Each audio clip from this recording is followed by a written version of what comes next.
on today's episode of The Soul-Forged Blade. Oakhaven slept under a sky so clear it seemed the stars themselves had polished it. Nestled in a gentle cradle of rolling hills where the verdant slopes met the whispering embrace of the Wildwood, the village was a picture of quietude. A brook so clear it mirrored the sky chuckled its way through the heart of Oakhaven, its gentle murmur a constant, soothing lullaby. This was Kael's world, a world of honest sweat, ringing hammer blows, and the comforting scent of coal smoke. Pride and contentment often welled in Kael as he surveyed these familiar sights, his heart steady as the land itself.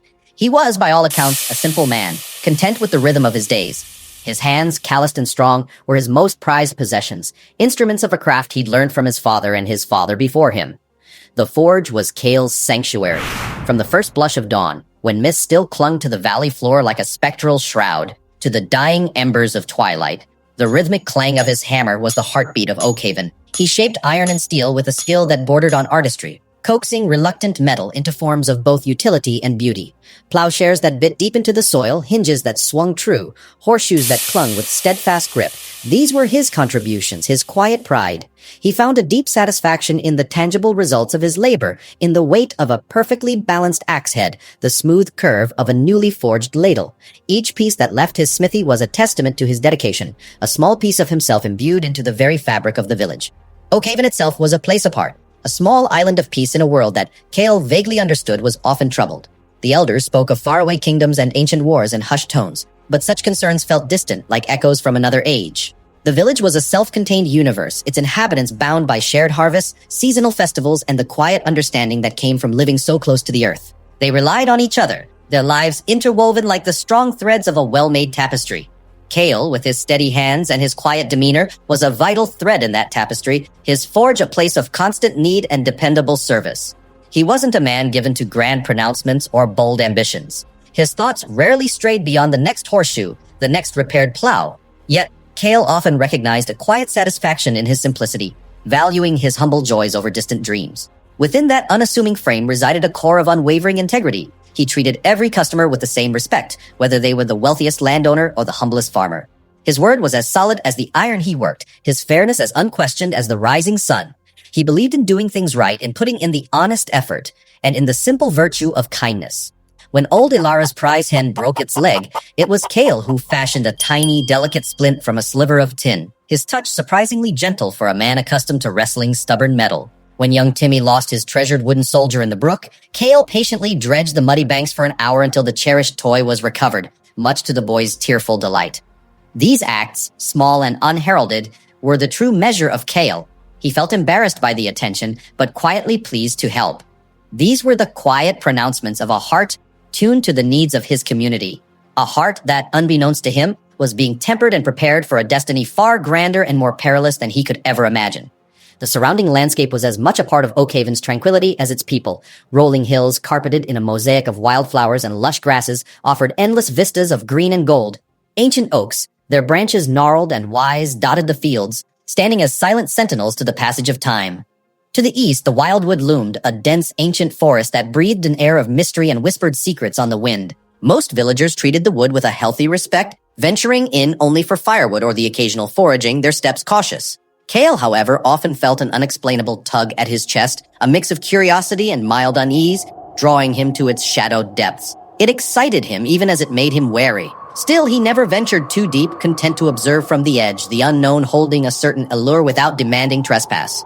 His life was a predictable, comfortable cadence. Mornings began with the roaring fire in his forge, the hiss of water on hot metal, the satisfying thud of hammer on anvil. These rituals gave Kael a sense of reassurance and peace. Midday brought a simple meal, often bread and cheese shared with a neighbor, or a brief respite under the shade of the oak outside his smithy. Moments where Kael felt quietly grateful for companionship and routine.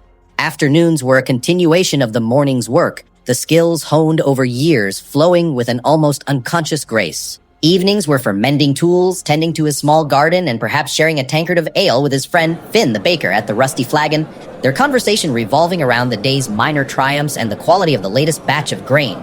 These were the quiet joys, the simple pleasures that formed the bedrock of his contentment. He sought no more and asked for nothing different. The world outside Oakhaven with its conflicts and its clamor was a distant rumor, a story told by travelers, and he was perfectly happy for it to remain so. He was Kael, the blacksmith of Oakhaven, and that was enough. It was more than enough. It was everything. The forge's heat was his sun, the anvil's ring his music, and the gratitude of his neighbors his truest reward. He saw no dragons in the sky, no looming shadows on the horizon, only the familiar comfort of his hearth and the honest labor that defined his days. Kael felt rooted in this existence, grateful and at peace, certain the life he had was all he needed. The iron in the forge glowed cherry red, then a vibrant orange, pulsing with heat like a captured sun. Kael watched it intently, his brow furrowed in concentration, the sweat beading on his forehead and tracing paths through the soot on his skin. As he worked, Kael sometimes battled frustration when stubborn metal resisted, but he also felt determination rise within him. He'd been working on a new set of hinges for the village elder's barn door, heavy, ornate things that required a particular blend of strength and finesse. The metal was recalcitrant today, refusing to bend to his will as easily as it usually did. He adjusted the bellows, coaxing more air into the hungry flames, the roar of the forge intensifying. Beside him, cooling in a trough of water, lay a half-finished horseshoe, its edges gleaming. The repetitive nature of his work was a comfort, a predictable rhythm that allowed his mind to wander, though rarely did it stray far from the task at hand. He thought of the coming harvest, of the repairs needed on the mill, of the subtle scent of rain that the wind seemed to carry on its breath. These were the concerns of Oakhaven, the small vital matters that constituted the entirety of his known world, and Kael felt a quiet pride in being someone the village relied upon. His smithy, a sturdy stone building with a perpetually open doorway, was more than just a workplace. It was a hub of village life. Here, farmers brought their broken tools, mothers sought sturdy nails for new cradles, and children often gathered, wide-eyed, to watch the magic of fire and metal. Kael greeted each with a nod, a quiet smile, and the steady application of his skill, feeling content and quietly honored by the trust placed in him. He understood the importance of his craft, not as a path to glory or wealth, but as a fundamental service. A sharp blade meant a cleaner cut of grain. A sturdy hinge meant a secure dwelling, and a well-shod horse meant a swifter, safer journey. These were the small victories that kept Oakhaven thriving. He never felt the urge to seek a life beyond these hills, beyond the familiar comfort of his forge. The tales of adventure and peril that occasionally found their way to Oakhaven via passing merchants sounded like fanciful myths, stories spun from thin air. Kael felt a mild amusement and relief that his own life remained undisturbed. His reality was here in the heat of the forge, the weight of the hammer, and the honest satisfaction of a job well done. His moral compass was as finely tuned as the edge of a newly forged knife. He wouldn't stand for shoddy work, not for himself, and certainly not from anyone else. If a piece of metal was flawed, he discarded it. If a task was too daunting, he admitted it rather than compromise the final product's quality.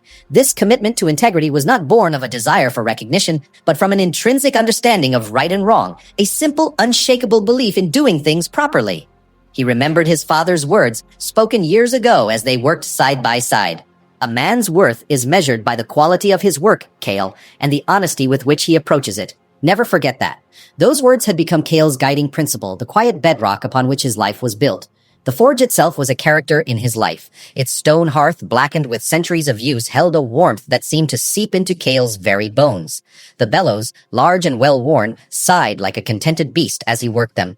Tools hung from the walls in neat rows, hammers of various weights and shapes, tongs with jaws strong enough to grip molten metal, files that could smooth the roughest edges. A rack of finished pieces stood against one wall, gleaming sickles, sturdy axe heads, intricate decorative ironwork he'd made for the church doors. The air was a constant symphony of sounds, the hiss of steam, the crackle of burning coals, the ringing clang of metal on metal, and beneath it all, the low murmur of the brook just outside. This was his domain, a place of order and purposeful creation, a stark contrast to the chaotic and unpredictable world that lay beyond the rolling hills of Oakhaven. He was a craftsman, a blacksmith, and he found a profound peace in the diligent execution of his trade, a peace that the outside world, with all its grand pronouncements and earth-shattering events, could never offer. He was content with the simple, honest rhythm of his life, a life he believed was his to live, and live well, in the quiet heart of Oakhaven.